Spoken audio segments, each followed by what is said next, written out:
We live in this age of just incredible curiosity. I mean, from our jobs to our deepest personal questions, it feels like we're all on this constant hunt for knowledge. But what if that hunt, that endless search, is actually part of the problem?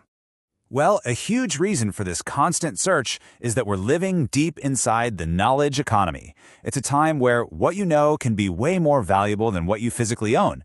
And that pressure, that's why we're always buying books, signing up for conferences, and just endlessly scrolling for that next piece of info that we think is going to give us an edge. But, okay, that brings up a really important question. If we're all learning so much and all this information is right at our fingertips, why does it so often feel, frustrating? Why do so many of us feel like we're just spinning our wheels, collecting facts, but not actually getting anywhere meaningful? The answer is actually pretty fascinating. It's because knowledge isn't just some abstract idea floating around in your head. It has a real weight to it. Not a physical weight, of course, but the weight of responsibility. And that idea totally reframes our whole perspective. Think of knowledge as a form of power. But just like any other kind of power, simply having it doesn't mean a thing. The real strength, the real change, comes from actually wielding it, from putting it to work. And this right here is where we so often trip up. See, knowledge has this natural impulse to be expressed. Just think about it for a second. The moment you learn something really cool, what's your first instinct? It's to share it, right? You want to tell someone, post about it, get it out there. But that impulse to just share, it can be a trap. We're suddenly faced with a choice. Do we go for the quick, easy satisfaction of just talking about what we learned? Or do we take the harder, slower path of actually applying that knowledge to get real results? Learning to resist that first urge is absolutely key. And the consequences of always choosing that easy path, they're pretty stark. If all you ever do is talk about what you're learning, your life can end up feeling empty of the very results that knowledge was supposed to bring. You might get the likes, the comments, the reactions, but you don't get the life change. There's a powerful ancient phrase that describes this exact problem perfectly. It's knowledge that puffs up. It inflates your ego. It makes you feel smart and important. But it's all air. It lacks substance. It's just accumulation without any real application.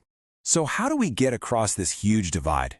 Well, it starts by seeing knowledge for what it truly is. It's not the finished product. It's just the raw material. The real important work is refining that material into meaningful action. So let me show you what that process actually looks like.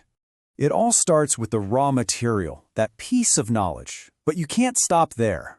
From there, you have to refine it, chew on it, until it becomes deep understanding. It's that understanding that truly inspires you to take action. And only through that action do you finally create the tangible result you were looking for in the first place. Okay, that all sounds great in theory, right? But what does this actually look like in the real world? Let's take a super common scenario. Say you want to learn a new, practical skill, and you want to make sure you actually master it, not just dabble. The author of our source material gives this great personal example. To learn a new skill, he basically had two choices. He could either wade through the unstructured, sometimes chaotic world of YouTube videos, or he could invest in what he calls privileged information, a structured, dedicated course. And the difference between these two paths was huge. The YouTube path pretty much guaranteed months of frustrating trial and error. It's like having 1,000 puzzle pieces dumped on your floor with no picture on the box to guide you. The structured course, on the other hand, offered a clear, direct path to actually mastering the skill. And we're not talking about some quick 20-minute tutorial here. The course the author chose was 50 hours long. And that number, 50 hours, is so important because it signifies a real commitment. It's about choosing deep immersion over just casual surface-level browsing. So the takeaway here is crystal clear. If you genuinely want results from what you learn, your approach can't be random. It has to be systematic. It has to be methodical. You need a framework to guide you from that raw information to real, tangible competence. So, what can you actually do with all this? Here's your path forward. First, actively seek out structure in your learning. Be systematic. Second, prioritize depth. Sometimes that means paying for focused, privileged information like a course or a book. And third, always make sure your goal is to translate what you know into a real-world result, even if it's just a shift in your own actions. And hey, those results don't always have to be some massive, visible accomplishment that you can post about. As this quote explains so well, the most important result can be an invisible one, a fundamental shift in how you think, in how you see the world. That internal change is the real foundation for everything else. So this all brings us to one final, crucial question I want you to ask yourself. Take an honest look at your own learning habits. Is what you're doing actually building real wisdom that leads to results, or is it just collecting facts that puff you up? Because the answer to that question really does make all the difference.